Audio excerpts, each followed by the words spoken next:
Para hacer una síntesis de lo desarrollado hasta ahora, podemos expresar que las características del doble vínculo son tres. La primera es que se trata de una relación que es intensa y que es muy importante, sobre todo para la víctima, ¿sí? El niño que es sometido al doble vínculo depende fundamentalmente de las personas que son quienes lo someten, es decir, sus padres. Que son justamente quienes lo presionan para que discrimine lo que se le comunica y responda adecuadamente cuando, como hemos visto,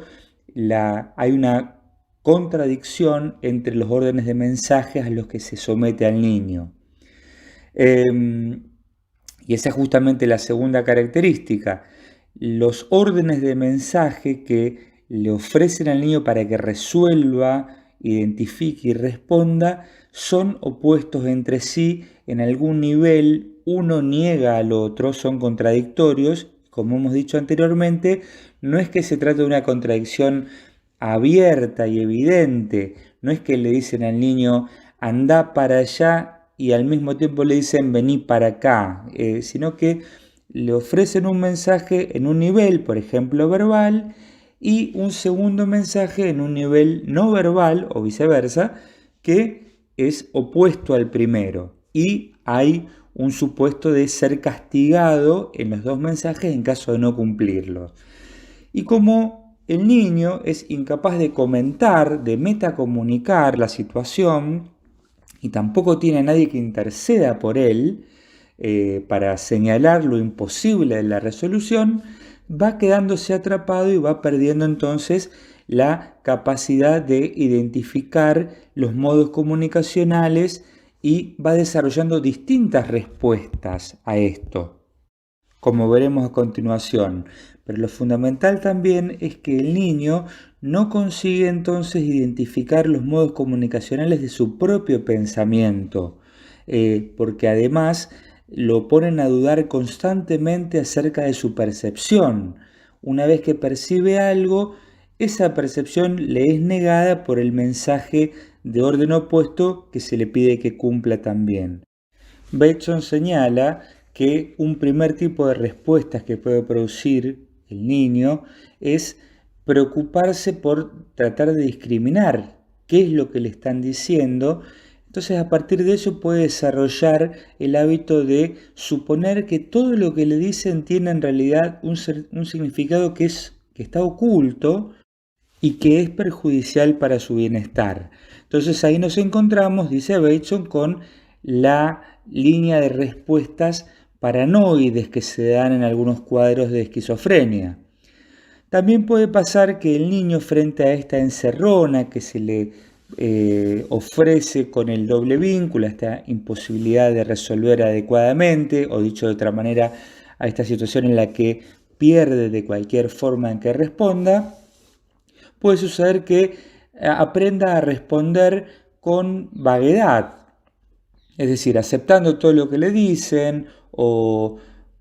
haciendo de cuenta que no entendió o respondiendo a lo que le plantean con risas o con gritos o con explosiones emocionales, ¿sí? Entonces, esta es una manera de resolver esa contradicción en la que queda sometido y es una forma que se describe habitualmente como los cuadros hebefrénicos de explosión, de expresividad, de cuadros floridos en sintomatología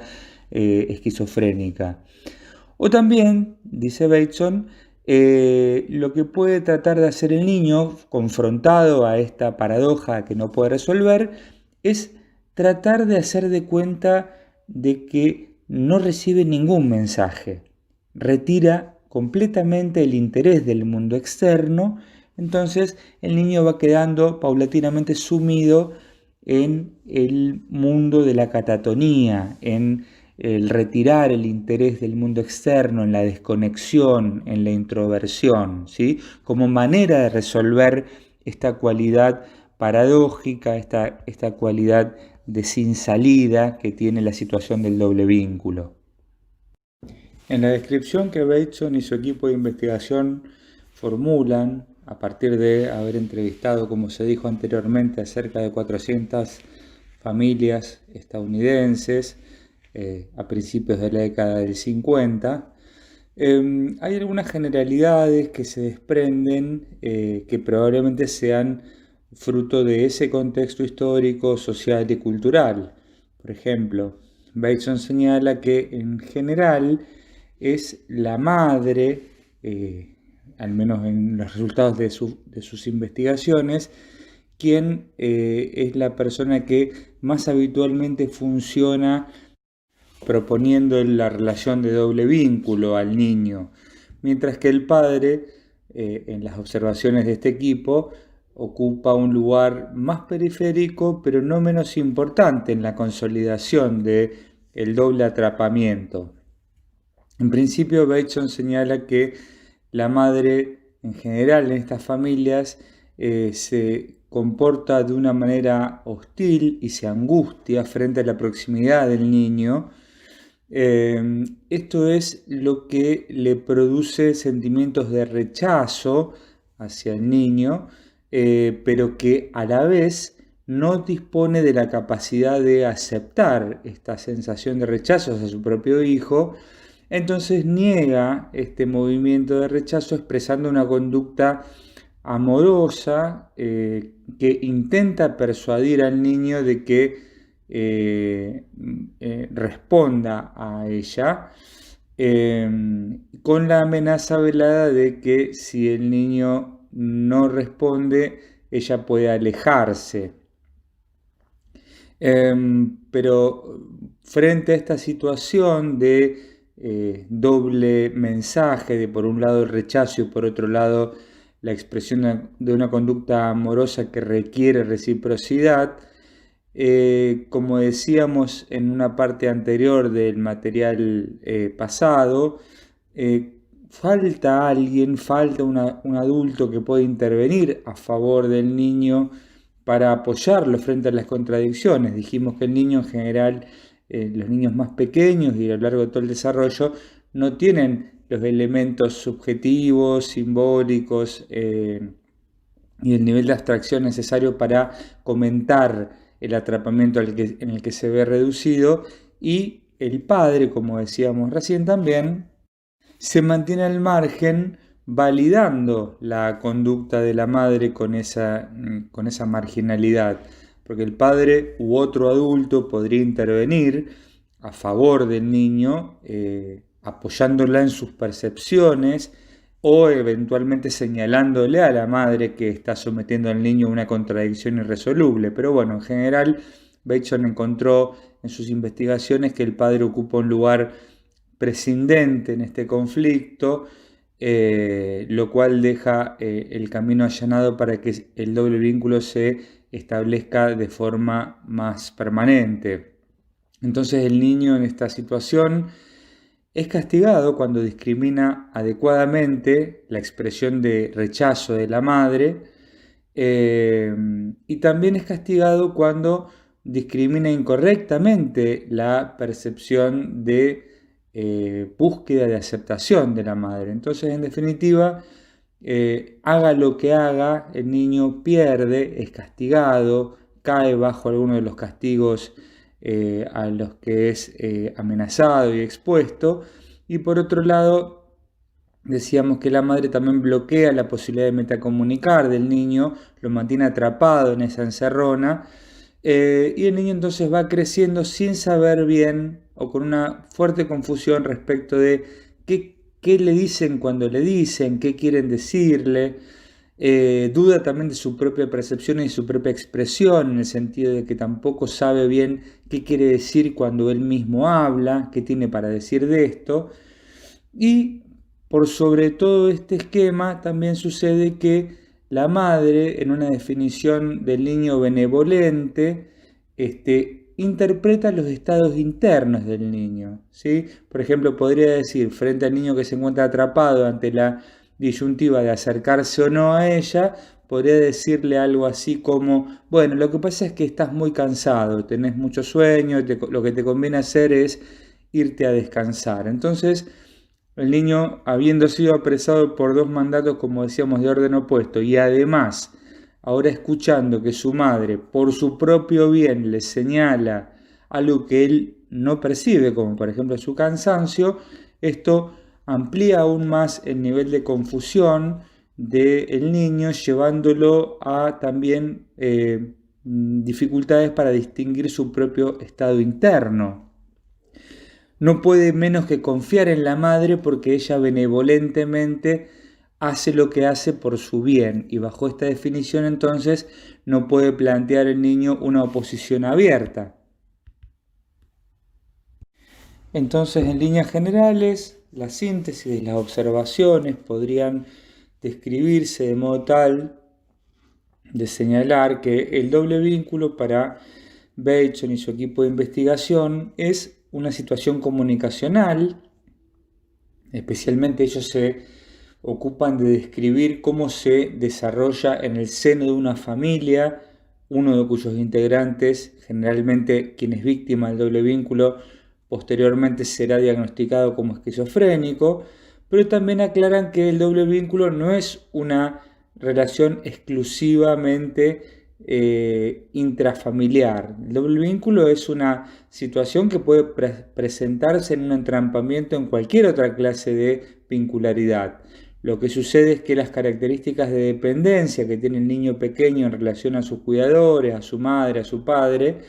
y la constancia de la exposición, lo sostenido de la exposición a la situación de doble vínculo siendo niño, hacen que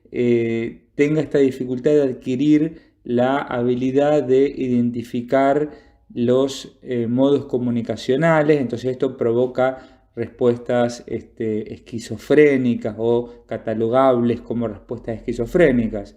Cualquier persona, cualquiera de nosotras y de nosotros puede quedar apresado también en una situación de doble vínculo en otros contextos,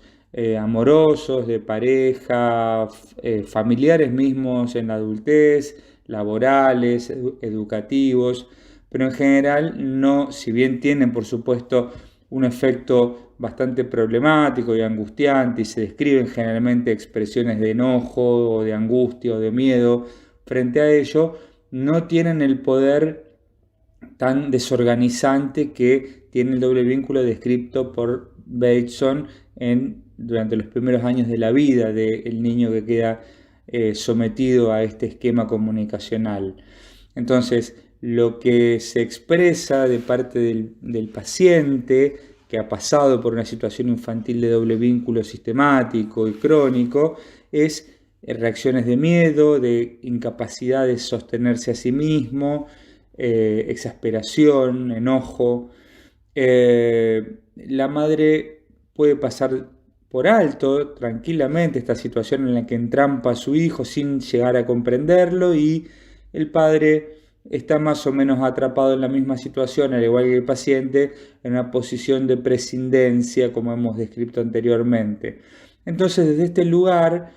y esta es una de las conclusiones interesantes que fue revolucionaria en la publicación de este estudio, la psicosis la psicosis que desarrolla la persona diagnosticada como esquizofrénico parece en realidad una manera de superar los efectos inhibidores y controladores del doble vínculo, más que una patología en sí. Es un intento de resolver, de dar respuesta en un contexto en el que cualquier respuesta va a ser castigada. Entonces, esta situación comunicativa, que se mantenga el doble vínculo, es fundamental para que la madre se sienta segura, es decir, para que pueda convivir con esta ambivalencia de rechazo y amor hacia su hijo, que no puede soportar, cuya conciencia no puede soportar. Y en general hay momentos en donde la madre se muestra angustiada. Esto es cuando justamente el hijo puede intentar mostrarse más independiente, separarse de su control, o por ejemplo, dice Bateson, en las situaciones en las que algún terapeuta que está tratando al hijo diagnosticado como esquizofrénico le devuelve a la madre alguna interpretación de esta situación en donde la culpabiliza a ella. Bueno, la madre se angustia y esto hace que en definitiva se perpetúe el esquema, porque al angustiarse la madre, el hijo generalmente empeora en su sintomatología de modo tal de mantenerse dentro del mismo esquema rígido en el que se encuentra apresado. El aporte sustancial de este trabajo es que por primera vez en el campo de la psiquiatría se puede pensar a la esquizofrenia como una entidad cuya etiología no es orgánica, no se trata de una problemática neurofisiológica, ni de química cerebral, ni de sustrato orgánico, sino que la hipótesis del doble vínculo es la primera hipótesis psicológica, comunicacional, que permite coherentemente explicar las expresiones sintomáticas de las personas diagnosticadas como esquizofrénicos. Y esto fue lo que abrió el terreno a otros investigadores de los que hablaremos, como Jay Haley, como Paul Václavic, como Salvador Minuchin, para desarrollar todo un abordaje terapéutico sobre las familias a partir de estas ideas pioneras que Bateson desarrolló liderando este equipo de investigación.